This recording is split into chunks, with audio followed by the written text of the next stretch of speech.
everybody, I'm Quinn. And I'm Scott, and it's time for the Almost Friday show for March 24th, 2011. Starting off and off the press, Captain America has a full-length trailer now. Finally. Yep. I think Dave's been very giddy about this. I still can't get over, small Chris Evans. It throws me off. It's something you're going to have to live with. It just reminds me of The Love Guru when there's small Mike Myers. I just think of Chris Evans as small Mike Myers. Maybe they just hired lots of really, really tall actors. I'm just saying it's a solution. Then we're going to the gutters. Dave's reviewing M this week. In Tech Insight, we're checking out a bunch of new tablet news for Canadians. Yes, so the playbook's finally here. I will tell you about that. And in Mad Science, we're checking out Kinect and its uses in the hospital. Yeah, which is a little weird for me. And it's not kids playing games. I don't like my doctors to have Xboxes at work, especially. There's just a little bit too much technological amalgamation going on. So these days. it's the gaming at work that doesn't, Shouldn't you be solving cancer? No, I'm doing really good in, that car game that you drive whatever with your Wii hands. tennis is in Microsoft terms. Yeah. Wii tennis.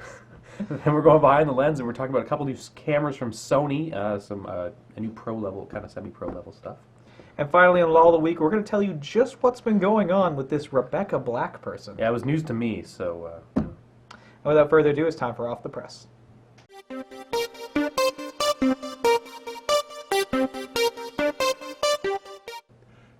Hey Sam! Welcome to the segment. First of all, guess what? What? We guess what the first thing we're going to be talking about today is. The new Captain America trailer? Oh my god! I know! We're way too excited. I probably... Yeah. Yeah. Oh, God. Anyway, I think in the new trailer for Captain America, it looks pretty good. Yeah, it's pretty good. It actually made me go back and watch some other footage from other movies that he's been in, and whatever, he looks right. He actually looks really beefy. Yeah, it looks like he actually put a lot of work into... Which is what he was talking about, he did. Yeah. And but there are other shots. Sean was actually kind of freaked out by it, but him on the little body. Yeah. Yeah. Well done, I thought, though. Very well done. Well executed in terms of special effects. Like we said a couple weeks ago, this movie's looking very slick, very...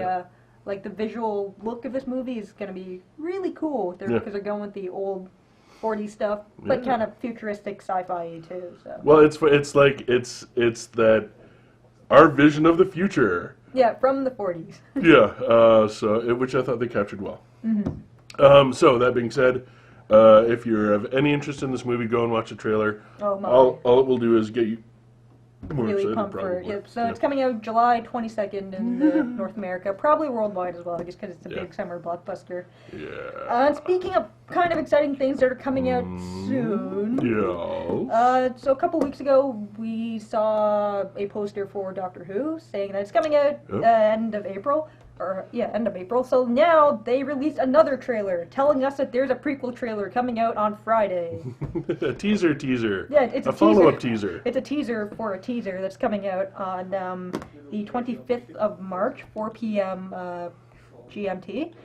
So I'll be home by then, thank goodness. Yeah, so 4:30 GMT for the internet. We don't know how long this teaser is going to be, but it's basically a prequel for the first episode. Yeah. So, very cool. Yeah. Getting us pumped for... But again, it's a teaser. Yeah. It's like there's nothing you get nothing out of it. Yeah. Except for a few chills. But like you were saying, another cool Doctor Who related announcement is Torchwood Miracle Day. So yes, season... they've released the poster for it. Only the poster. What is the season? What season is it? Is 3, I believe. Because there was that series of 5 shows. Yeah. There was we have from editorial staff, from production, we have someone flashing us the high sign 4. Awesome. I will go with that. It's coming out on July 8th, 2011 in the U.S. Probably the same day in the U.K. because it's a BBC and Starz production. So, very exciting to see what that's going to come up with. I'm interested in seeing what happens because I don't know how really amazing it's going to be. I've had problems with every single season of Torchwood. Yeah. I've enjoyed them all, but I've had major problems with it. Yeah. So we'll see. I'm going to be watching it. They've certainly got my time. Yep. But I don't know. We'll see. Yeah, that's the thing with Torchwood. It's like one of those shows that you love to hate. You keep watching it every week, but you hate all the characters. Yeah. And you hate some of the episodes. Except but for Reese. He's awesome. yeah, it's really cool. Pretty groovy. He's going to be in, I think, 8 of the 10 episodes or something of this. So that's really exciting. Yeah. And All right, up next, we got a little bit of a fashion runway thing going here. Yep, this is the Off the Press Fashion Edition. So this week, they've released I think the concept or the full costume for the Wonder Woman television pilot. So this isn't... It doesn't look like it's been finely tailored. Yeah, it's... So This is just the pilot, so they're probably not putting like 100% effort into this. It's just kind of we're trying to sell you this television station. So what do you think? being the comics guy. Being the comics guy. Ooh, it's a very big picture here now. Yeah. I don't like it. I'm not a huge fan of it either, but only because the pants are the same color as the boots. That's it. That's just a faux pas, please. That is I don't mind the shininess because I'm sure in post-production and dark alleyways and stuff it'll look all right. It's the pants being the same color as the boots. Who does that? It makes me think, though. It makes me think a lot of the previous television series with Linda Carter. Yeah. And Except she's not running around in a bathing suit this time. Yeah. But oddly enough, I went and watched a bunch of clips from the Linda Carter one. Yeah. She really pulled it off. She did a really good job at wearing that outfit.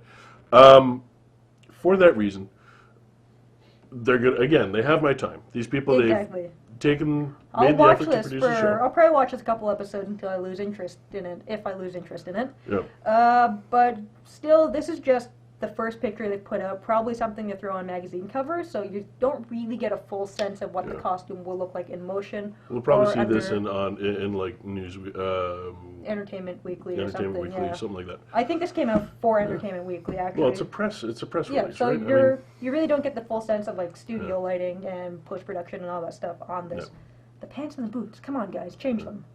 It's Seriously. tough. Well, the thing is, she's got a very hard costume to work Yeah, with. Very definitely hard. not. It's not the most practical of superhero costumes. I've whenever they've Alex Ross's work, I think is a good example of how someone was given the Wonder Woman outfit and they said, you know what, make this look cool, Yeah. and he did his best, and he did a decent job. But then he just sort of gave up and just said, you know, fuck it, we're just going to put a bunch of armor on her. Yeah. And she had that big eagle armor or the falcon armor, and it was just gorgeous, but Not practical for film. not even Or close to for anything. television. Not even close to anything that was her costume previously. that too. So, anyway,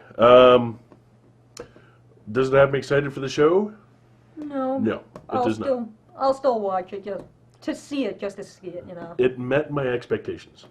Sweet. So, yeah. Your tiny, tiny expectations. Yep, they're humble expectations. Yeah. Yeah. So, in video game news this week, Duke Ba-ba-ra-ba-ba-ba. Nukem Forever delayed. Mace it what? Again. Oh. But it's one of the shortest delays in the game's history. At only about It's almost 40 like that days. Xeno's paradox, though. They keep delaying it. As long as they keep delaying it, it's still never going to come out. Yeah, so this is one of the shortest delays in the game's history of roughly 40 days. So instead of May 3rd, it's coming out June 14th. So not bad. Still aiming for they're still making their spring expectations. Yeah. But like I was saying to some of the people at work, it's like, I'm not going to believe Duke Nukem is coming out until I physically hold the disc in my hand. I do like the tagline they have, though. Duke Nukem never comes early. Which is kind of a joke, Yeah. which I had to have explained to me. But when I got it... so, up next we Move on to have... new releases? New releases. New Let's go. releases, all right. In theaters this week, Movies. Sucker Punch. Oh! Super excited for this movie. Yeah. And again, I'm not even going for the story. I'm expecting there to be absolutely no story. Yep. I'm not going to see the babes and the explosions. Oh, okay, I'm going for the explosions. I don't care about the babes. I'm going to see the art, the costumes, the explosions, the action, the explosions, the fight scenes. It's going to be awesome. I'm going actually for the big robot samurai. Yes, that too. That's pretty much, Oh if they have a my. robot samurai and a dragon There's in there. a big dragon. I am sold. Yeah. All It's, here's my money, and you know what? Here's my money twice. Here's my money for IMAX. Yeah.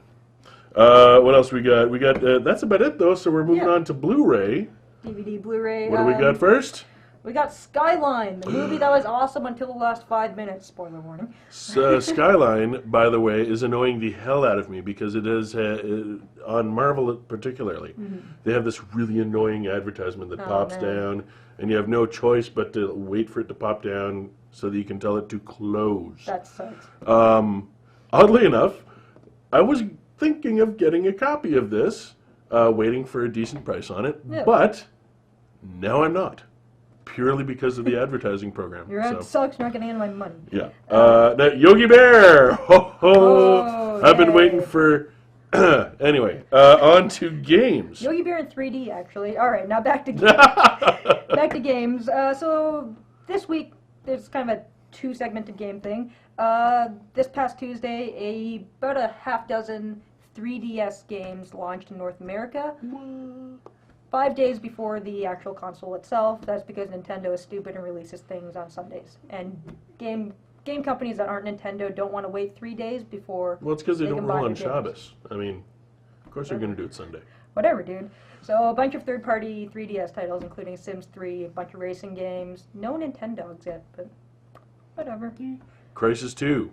For PS3, 360, and PC. What? Sweet. I don't know, this one I'm actually a little interested in. Yeah. Yeah. It looks pretty, but just judging by the trailers. I'm not expecting much gameplay out of it. No. It'll be neat to go through though. And Yes. finally, the 3DS comes out on March 27th. If you go to our show notes, we actually have a link to CNET UK's very, very good in-depth review.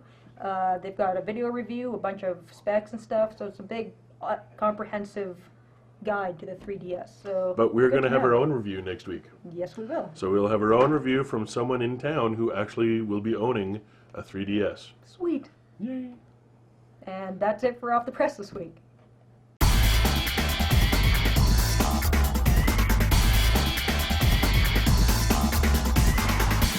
Hi everyone, welcome to another week of From the Gutters. This week I'm going to be talking about M.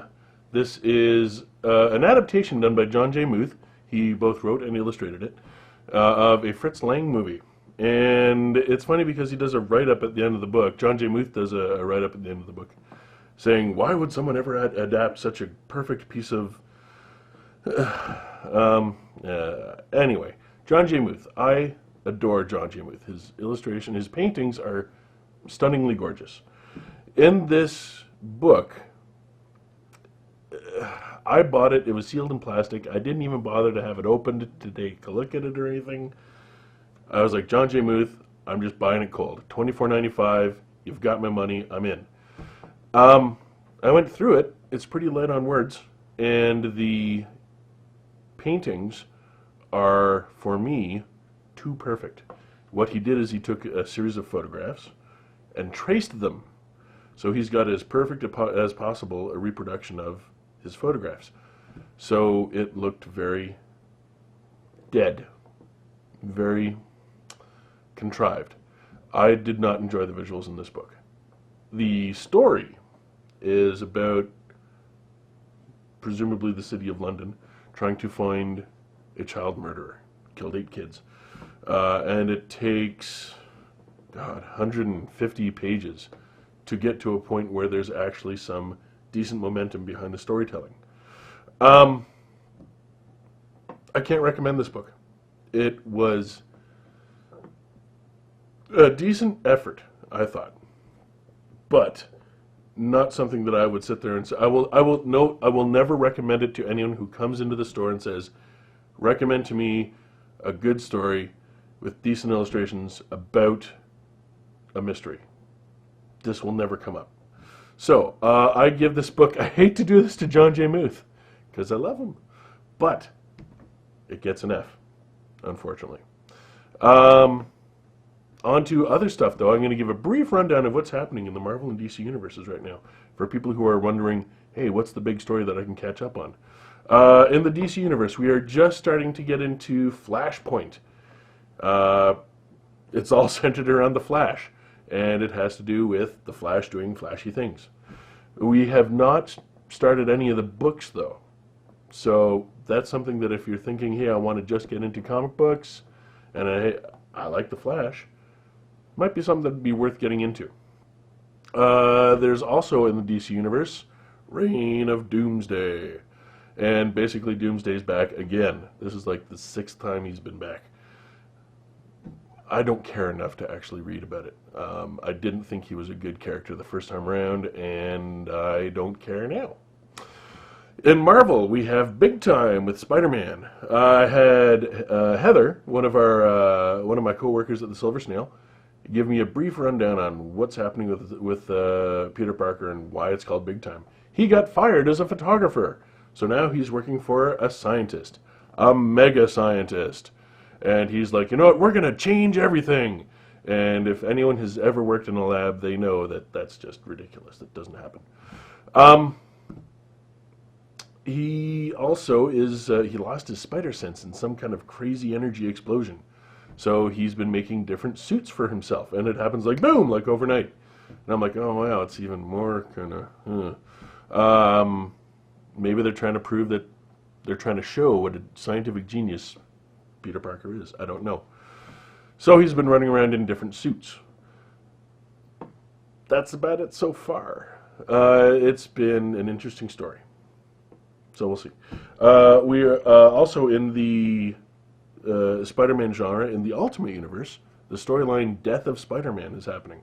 And the Sinister Six have escaped from the Triskelion. Again. It's a tired beginning, and oddly enough, I adore Bendis' writing, but this time I'm not as excited as I was hoping I would be. I'm not even getting into like a big thing about, are they going to kill Spider-Man, but Peter Parker will be okay and he'll have a new superhero identity? I don't know. I'll read it, obviously, but I'm not clamoring for the next issue like I am with a regular issue. And Fear itself is also starting up. We've had Book of Fear come out. It is sort of a prequel to what's happening, sort of a primer for what's going on with Fear itself. The Daughter of the Red Skull, Sin, our father's sin, forget it, has found a book that gives the location of this crazy hammer that fell from the sky that no one could pick up. Reminiscent of something. But a lot of the pictures have 3 people with hammers running around. Got Juggernaut, got Gargoyle, and Scar, I believe, son of Hulk, running around with hammers. And my understanding is that the God of Fear is showing up and seeing who's worthy to get a hammer. We'll see. There have been some interesting shots in the promotion for this, and I am interested enough that, yes, I'm going to be picking up all of the stories. So maybe I'll have a review for you for some of these different epic stories that are happening right now. That's it this week from the Gutters. Talk to you soon. I'm Dave.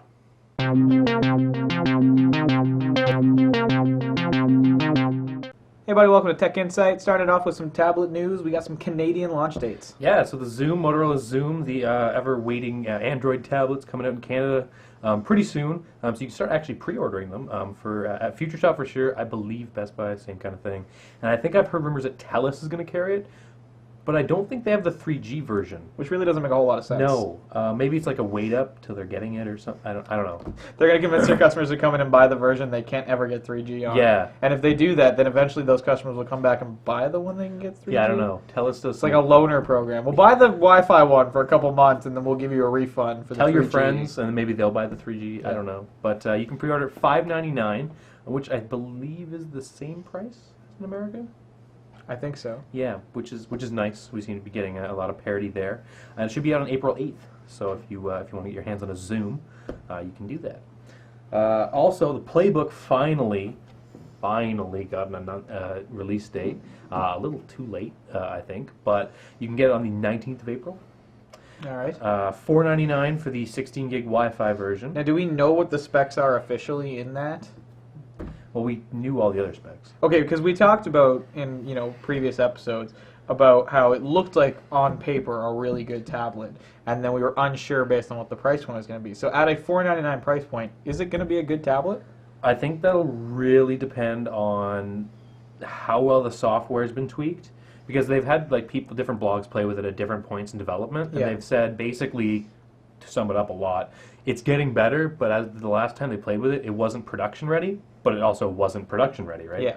I mean, they released it at a certain time for a reason.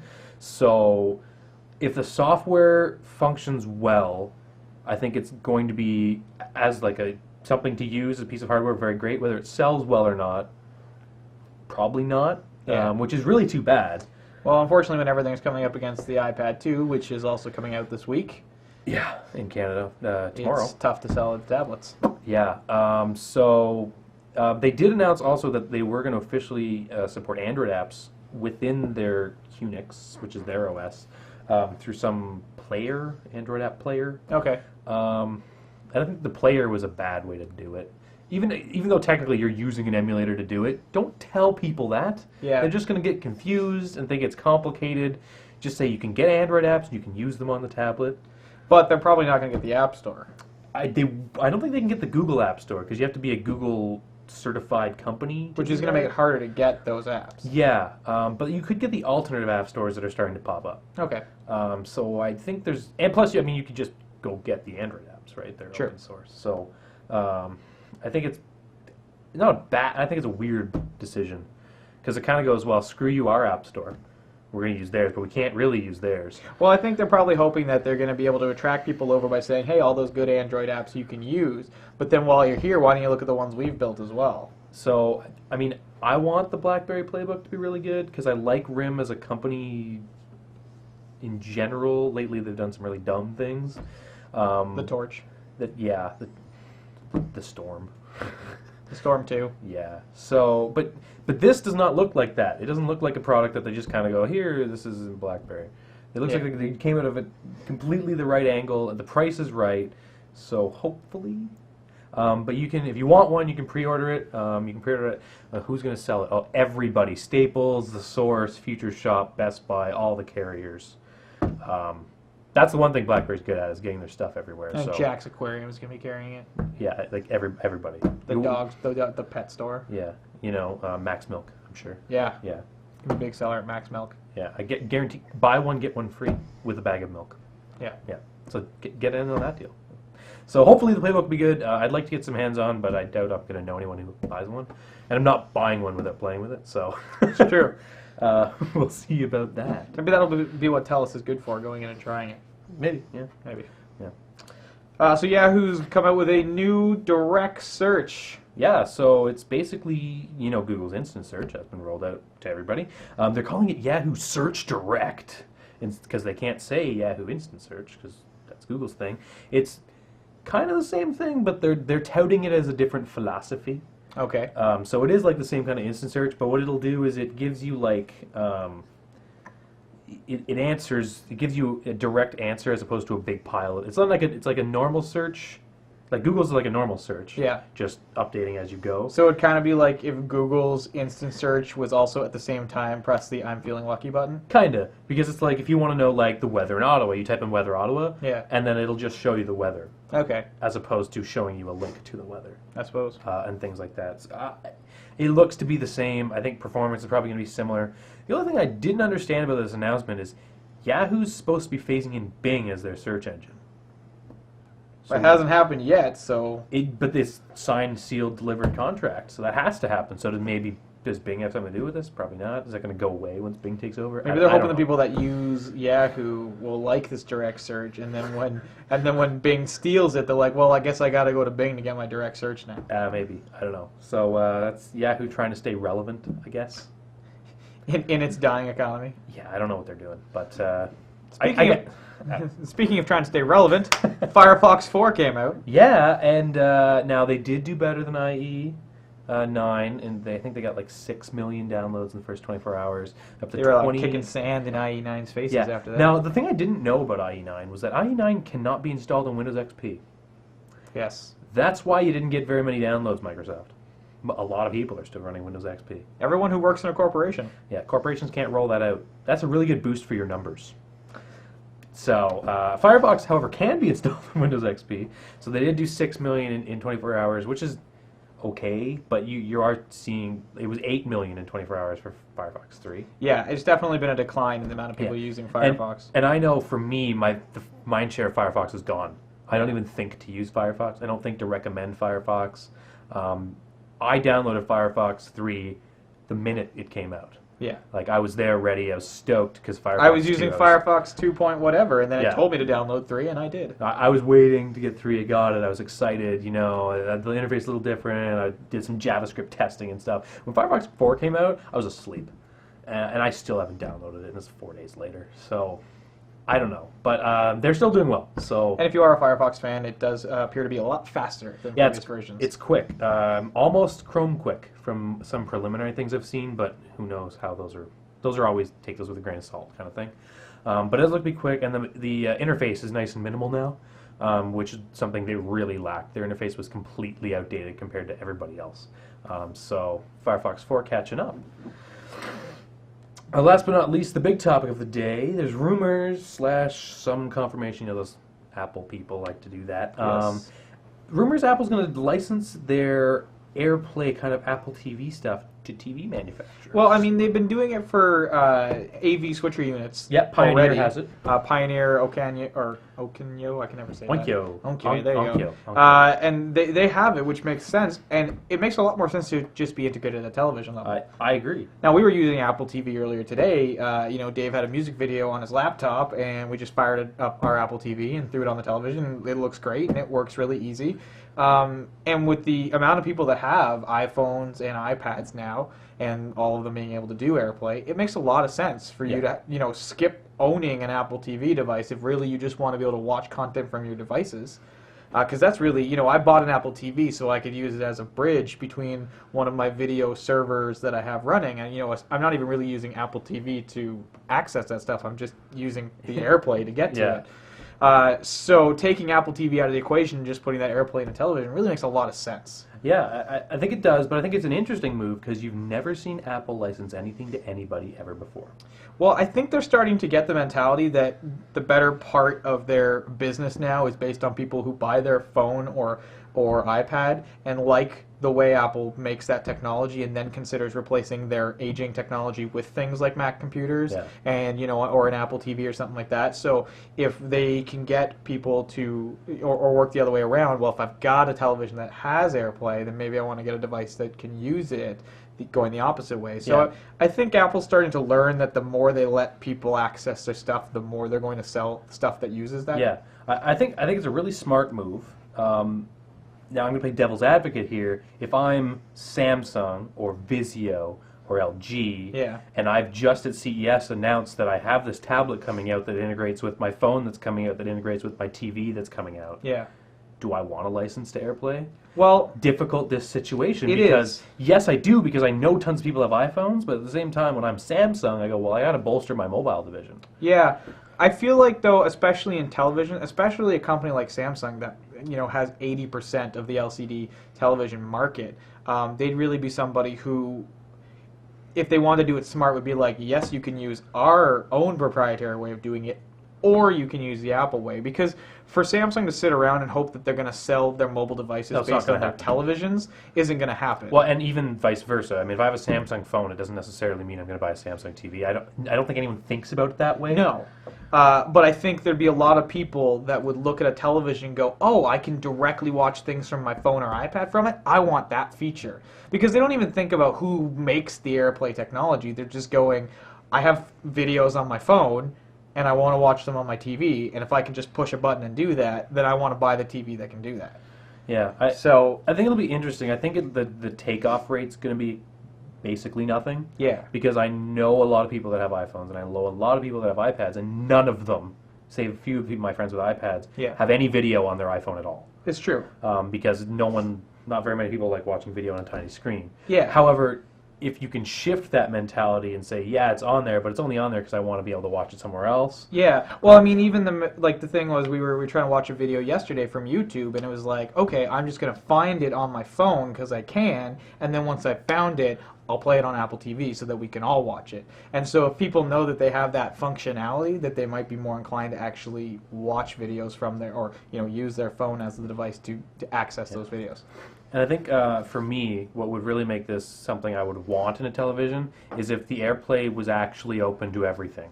If I could sit there on my Windows PC with whatever media player I want open and go play this on my TV. Well, that's probably less likely to happen. Never going to happen, and that's what should happen because that's what's a good technology. Yeah. But the thing is, the way Apple's going to do it, I'll never, ever, ever, ever use it. Yeah, it's likely we'll either see two things. They'll either be forced to use iTunes, which would be the current way of doing it, or we might see a third party that implements that code into something, that would allow other devices to do, other programs to do it. The interesting thing that nobody seems to have picked up on is Windows already has this.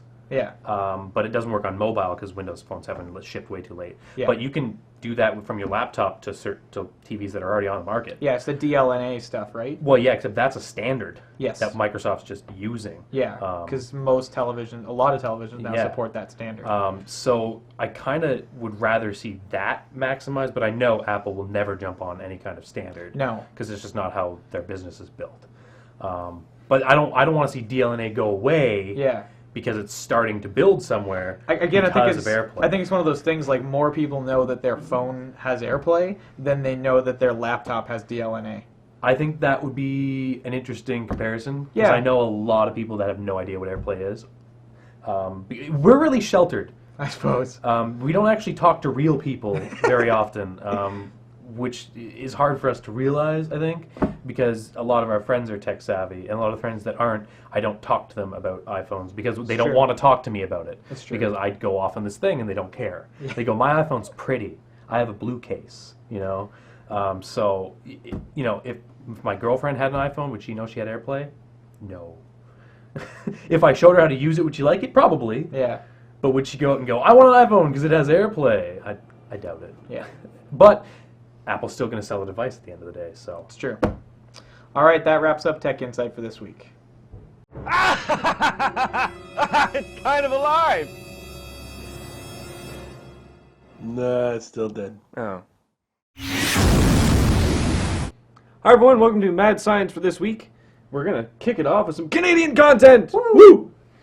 So this is, again, sort of a entertainment slash tech slash science super crossover. So the doctors at Sunnybrook Hospital in Toronto have found a way to use the Kinect in the operating room. Really quite brilliantly, actually. Very cool. So it's obviously not for playing games. What they're using this for is kind of like a Minority Report type of thing, where they can look at files, look at files and folders and pictures and things without actually walking over to the computer, taking off their gloves, scrubbing their hands and all that. Yeah, because to scrub in and out of an operating room takes forever. Yeah, in this article from the Globe and Mail, it says it takes up to 25 minutes to get all clean and ready to go in and out of the operating room. And it's easier than having an assistant do it, because you'd be like, oh, no, Cindy, a little bit to the left. No. Zoom in a little bit more. No, a little. Wait, no, stop. Back out a little. And then you're wasting time. Someone's bleeding out and potentially dying. Like, what the hell? And someone's coming out of their anesthetic. So basically what this allows doctors to do is, let's say the operating table's right here. They're doing their thing, and then like, oh, I need to get a closer look at the x-ray I took earlier. Wave their hand to activate the Kinect. Switch over to whatever the folder is, and then do whatever hand movement it takes to zoom in, zoom out, or, all that stuff. And the best thing is this can also kind of cut down, I don't want to say it'll cut down on prep time before a surgery, but if you need to figure out where you need to go, because, I'm pretty sure surgeons, every now and then, when they're performing whatever procedure, every now and then, they don't forget a step, but it gets to the point where they need to be reminded. Yeah. So or you if could it's just quite easily. something strange I haven't seen very often. Exactly. Or some anomaly pops up. Yeah. Because no two bodies are the same. So there's something that comes up. Well, how can we get around this? Well, hold on. Pop up the Kinect and just do whatever magic you do. And this is a great idea. I'm actually really happy to see it. I'm happy to see the Kinect in not just in this fashion, but in many other fashions that people have been using it for. The Kinect is really starting to build a really cool maker community, not just of like gamers and like tinkerers, but people for practical applications. Yeah, like it's this. getting very practical, and it's quite interesting, and I hope to see way more on that. Yeah, and Microsoft has come out to say that they're pretty excited to see it being used in practical applications. So get on Saving there. lives. Sweet. The next one up is still within our sciencey realm, however, not so much entertainment. Although Maybe a it will little. sound it. It'll It sound was it, inspired by entertainment. pretty much. All right. So, basically, at Ohio State University, I believe, they've figured out how to create a 3D lens Yep. for their electron microscope. Sweet. So it's not what you're thinking. No, it's not two lenses pointing at the object. It is one lens that's basically kind of like faceted, like you're saying. It's kind of faceted. They describe it more like slatted. Yep. So you have wasn't super clear. But exactly. You have like a circle, and then it has different levels, and they're all a billionth of a billionth of a meter is how they described it, lower than each other. Yep. And what this allows is multiple angles to be shot simultaneously. 9 angles altogether. Yeah. So once they shoot the thing they're Whatever they're trying to get. whatever they're trying to get, they import it into a computer, and a program puts it all together and makes it a 3D image. And so far, this is the kind of thing that I like to see. Mm-hmm. Because it's very difficult when you're using an electron microscope to, of course, see every angle, because then you have to sit there, you have to get the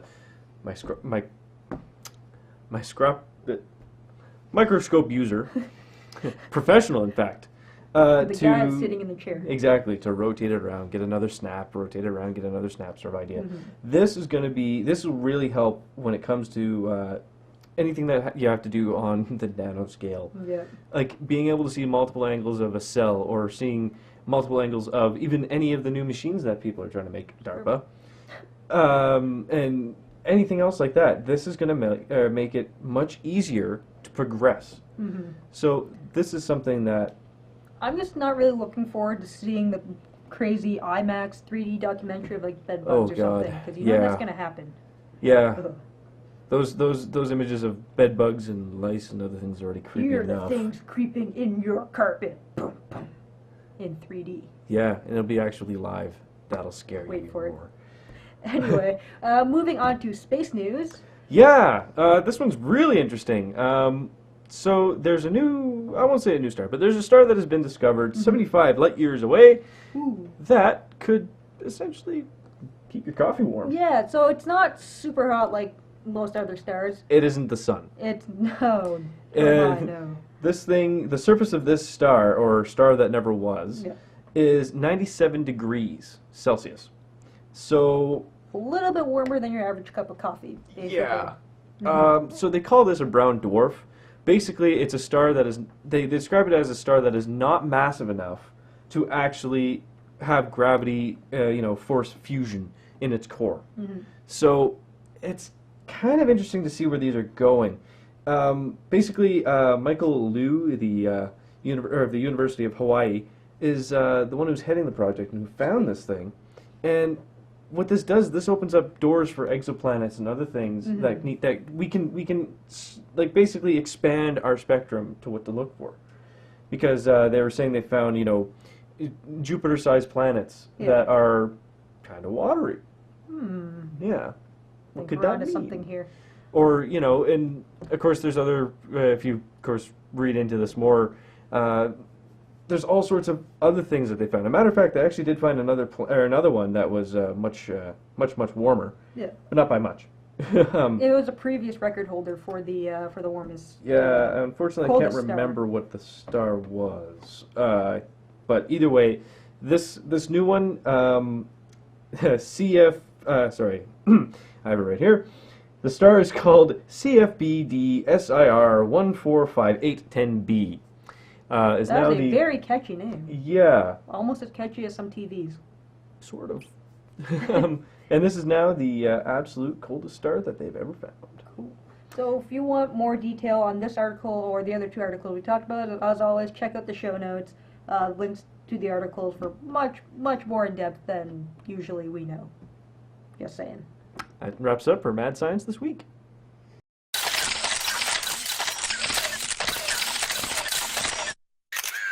Hey everybody, welcome behind the lens. This week we're starting off with 2 new Sony cameras. It's a Sony episode, actually, because we're going to be reviewing a Sony camera as well. But starting it off, Sony announced some new cameras just this week. The first one is the FS100, which is sort of a step up from their NEX VG10 and a step down from their F3, which they announced a couple months ago. What's special about the FS100 is using a Super 35 sensor size, which is what typical movies are shot on. So it's larger than a Micro Four Thirds style sensor, but smaller than a full frame sensor. But what's cool about it is it has really good low light capability. It has shallow depth of field, but it is a professional camera. You get a 4:2:2 color space. You've got XLR inputs. It records to multiple memory cards. It's got full 1080 60p overcranking. Like it's a really good camera if you're looking to get into sort of independent filmmaking or need a higher end professional camera, but you're looking for that large chip to give you shallow depth of field. Basically, people are talking about it as being, you know, if the NEX VG10 didn't cut it for you, it's a good step up, and if the F3 is just too expensive for you, then it's a good step down. It's going to be retailing for about $6,500 US. That's with an 18-200 lens. It's using the same NEX mount that the VG10 uses, as opposed to the Sony F3 mount or the PL mount that you get on the F3. But that does mean that there'll be a couple lenses available, and it'll be adaptable to a whole bunch of other lenses as well. So pretty neat. But that was not all they did. They also announced the NX70, which is pretty cool. It's weatherproof. It is. It's got a little more than weatherproof, actually. It's weatherproof and dustproof, and it's the first professional camera to do that.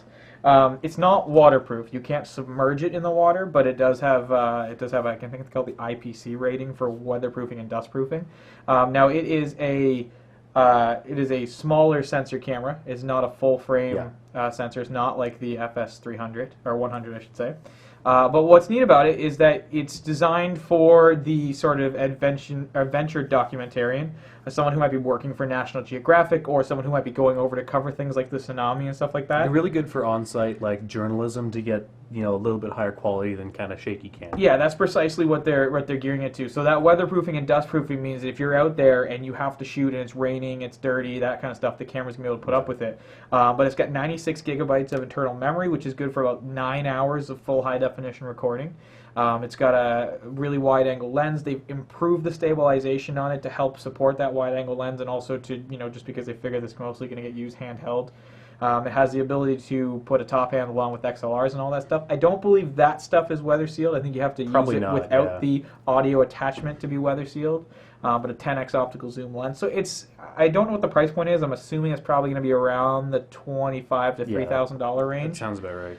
But it's a good option if you are someone who might be doing a documentary about backpacking across Canada, or if you're going overseas to cover stuff.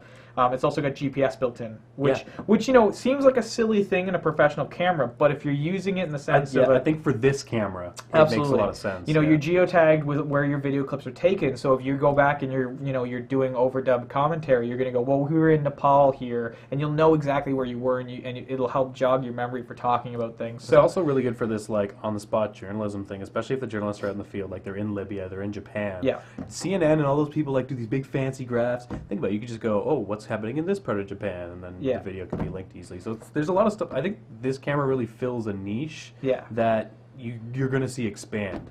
For sure. I mean, we've talked about before that just because these large sensor cameras exist, that doesn't make it the right camera for someone. So going back to a smaller camera, having lots of depth of field, especially in something like documentary, is actually good because it means you're less likely to have things out of focus, and that's what people are going to care about. They want to see everything, and they don't really care if it looks super artistic.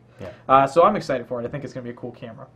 But on to our review this week. We are talking about the PJ10 from Sony, which on the outside looks like a looks like a normal everyday consumer camera to me. It shoots full HD, AVC HD. It's got 16 gigabytes of internal memory, nice wide-angle lens, 5.1 stereo microphone on it. You know, it's 42 times extended zoom. I think it has something like a 30 times optical zoom. Sony likes to put the sort of standard features. You have the options of having a mic input, and you can do headphone monitoring, which not all of them give you. Yeah, a lot of them don't. Which is kind of nice. But what makes this camera different and special is it has a projector built into it. Mm-hmm. Now, Sony's not the first people to put a projector in the camera. That was Nikon, and Nikon had 2 versions of point and shoots that did it before this camera came out. But this is the first time, and you know, I think we both agree on this. This is the first time where a projector in a camera actually makes sense. It's in a video camera now. Yes. You know, projecting stills is one thing, but projecting movies is an entirely different thing. So you can click you click the projector button. You lose the control of the screen, but all of a sudden it gets projected. We can use Scott's shirt. Well, actually, use your regular shirt there. We can use Scott's shirt, and we can, you know, magnify it and everything like that. Obviously, it's not super bright, so if you're using it in a bright room, you're not going to get an awesome amount of distance out of it. But if you use it in a dark room, we were able to see pretty reasonable results up to about a 60-inch projection. Yeah. And I mean, the quality's really good. It's really crisp. It's not super bright. It's not like, you know, if you have an actual LCD cinema projector or something, it's not going to look like that. But look at the size of it. Absolutely. You can't expect that much light from something that's small. So for what it is, it's really good. And I think for the consumer camcorder, it makes so much more sense than anywhere else we've seen these Pico projectors built into stuff. Definitely. I mean, like we said, you can get up to about 60, 65 inches and reasonably able to watch it. But if you scale it down to about 30 inches, it's pretty bright at that point, and you know, very watchable. Yeah. It's very clear. That was the big thing in comparison to some of the other ones that we've seen, is I really felt that you got a sense of high definition from this projector. Yeah. For sure. On top of that, they've added stereo speakers into the actual screen itself. So if you don't have it plugged into a better stereo system, you're going to get pretty decent audio. Yeah, they out sound of the reasonable. Camera. Yeah. You got a little focusing thing on the top to allow you to adjust for the distance that you're going to be in. So, I mean, like we said, we've seen projectors before, but this is the first time it actually starts to make sense. Yeah, for sure. And it's the kind of thing, like, if you're out on a camping trip or something, and you shoot some video, you know, throw up a blanket or something like that, and boom, you've got a projector out in the middle of the forest, which is pretty cool. I think it's neat technology. You're looking at about $750, which isn't overly expensive, considering. Now, what's a similar camera without the projector? You're probably looking around $550 for a camera without the projector in it. So you're paying anywhere. It goes between $700 to $750 for this camera. So you're paying anywhere between $150 to $200 extra to have the projector. And see, I think that's in the upper limit of what I would want it to be. Yeah. But if you're actually going to use it, that's much cheaper than going and buying a projector and bringing it with you everywhere. So. Absolutely, and it's a lot more compact because you're going to be out shooting with this anyways. So overall, I give it a thumbs up. If you were looking for something with a projector, I think this is the first one that makes sense. And on top of it, it's a good video camera. Yeah. You know, it's got all the major features you're looking for, good video quality, Sony's new Exmor processor in there, so decent camera all around. So that brings us to the end of Behind the Lens this week.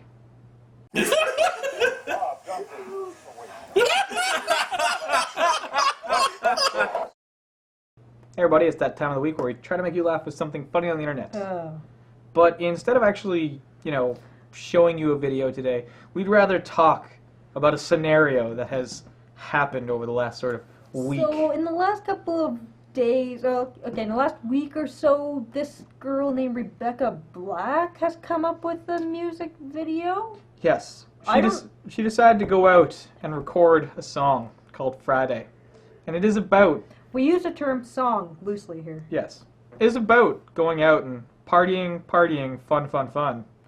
And it's also about knowing that Friday is after Thursday, but before Saturday. No, the song isn't about having fun. It's about a girl skipping school and being old enough to hang out with boys who have cars. And the decision problems that arise when she's trying to determine whether she should kick it in the front seat or the back seat. She's obviously leaving for school on a Friday. She's at the bus stop, and then her friends drive up and pick her up, and they obviously don't go to school. They've been driving all day and all night. Where are her parents? She's obviously out late at night with boys.